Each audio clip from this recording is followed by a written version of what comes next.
Tere taas, ajakirja Jooksja, üks, ma arvan, viimastest selle aasta intervjuudest ja meie toimetuses on külas Endla Vaher, tuntud personaaltreener ja tuntud sportlane mitmel alal, kes on siis ka väga silmatorkavate piltidega meil ajakirjandusest meelde jäänud ja me plaanime ka Jooksjas tuleva aasta koostööd teha, et kõikidele inimestele nõu anda, kuidas siis paremad, sportlikumad välja näha.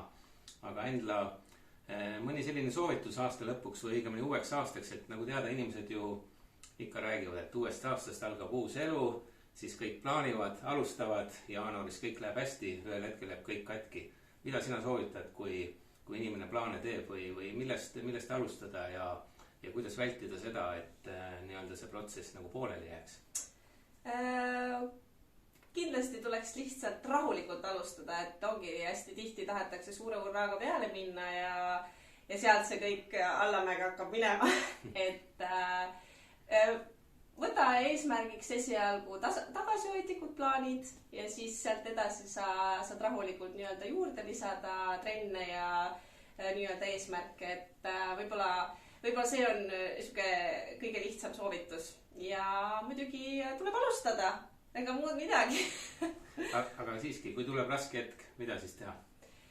Siis saab alati ju kellegi poole pöörduda, et treeneri poole või tuttava poole, kes on juba varasemalt trenni teinud ja küsida nõu, et kindlasti sa leiad kellegi, kes sulle saab nõu anda.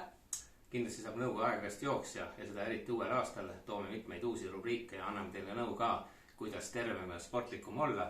Aga paljud inimesed küsivad ka, et kaal on ikka see teema paljude puhul, et kuidas seda kaalu vähemaks saada.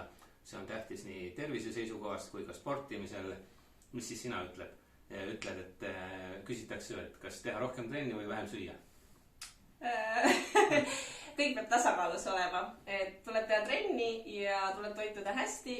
Mina alati ütlen, et kõik dieedid asjad tegelikult pigem neist hoiduda ja tasapisi taaskord hakata lihtsalt oma toitumist muutma ja see on ikkagi elustiil ja jah, selles mõttes tasa ja targu ja kõike võib süüa, aga teatud kogustes ja samal ajal trenni tehes, nii et jah.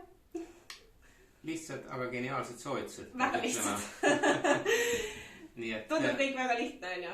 Tegelikult teil ongi lihtne, kui seda mitte liiga keeruliseks elada. Olen nõus.